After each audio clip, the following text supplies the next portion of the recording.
Sir మీరు కక్ష సాధింపు చేయనంటారు. కాళేశ్వరం ప్రాజెక్ట్ ని అలా ఉత్సవ విగ్రహంలా పెట్టి రైతులను ఎందుకు సార్ గోస పెడుతుంది కాంగ్రెస్ ప్రభుత్వం? మీకు కాళేశ్వరం గురించి కాంగ్రెస్ వాళ్ళకి ఇప్పుడున్న ముఖ్యమంత్రికి తల తోక తొండం ఏది తెలియదంట.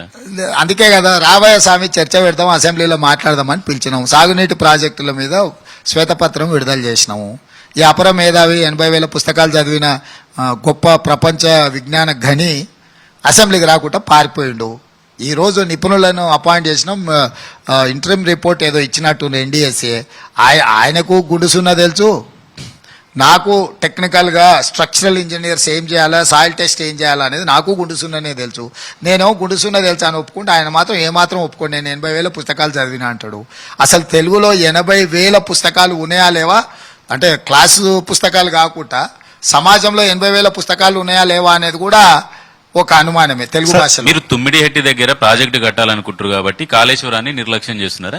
ఆయన పిచ్చోడు అని పిచ్చి మాటలు పిచ్చి పిచ్చిగా ఏదో మాట్లాడతాడు. మీరు అంత సీరియస్గా తీసుకోండి. నేను లిటరల్లీ మీరు సీరియస్గా తీసుకోకండి ఆయనను. అంటే ఆయన మానసిక పరిస్థితి బాగాలేదు. మళ్ళీ 6 నెలల తర్వాత ఆయన కుదురుకున్నాక సీరియస్ గా తీసుకోరు, కేసీఆర్ ని సీరియస్ గా తీసుకోరు. కేటీఆర్కి ఏమో తెలియదు, కేసీఆర్ కు తెలిసిన పరిస్థితుల మానసిక పరిస్థితి కొంచెం ఇబ్బందికరమైన పరిస్థితిలో ఉండి మాట్లాడుతుండు. నేను కేటీఆర్ అనేటోనికి ఎడ్డోడబ్బా. కేటీఆర్ ఎడ్డోడయ్యే 9 ఏళ్ళు మంత్రి అయ్యాడు సార్. ఇక మా నాయన అట్లుంటే ఏదైనా కావచ్చు. ఏముంటది అయ్యా ఇంకో 5 ఏళ్ళు ఉంటే ఈయన కూడా ఇంకో 5 ఏళ్ళు మంత్రి అవుతుండే. వాళ్ళు అయ్యా ముఖ్యమంత్రి చేద్దాం అనుకోండి, అది కుదరలేదు. ఇప్పుడు తండ్రితోని వచ్చిన కొన్నిటిని మనం ఏం పెద్దగా లెక్కేయాల్సిన అవసరం లేదు. చంద్రశేఖరరావు గారికి అవగాహన ఎక్స్పీరియన్స్ ఉన్నా ఆయన మానసిక పరిస్థితి బాగలేదు.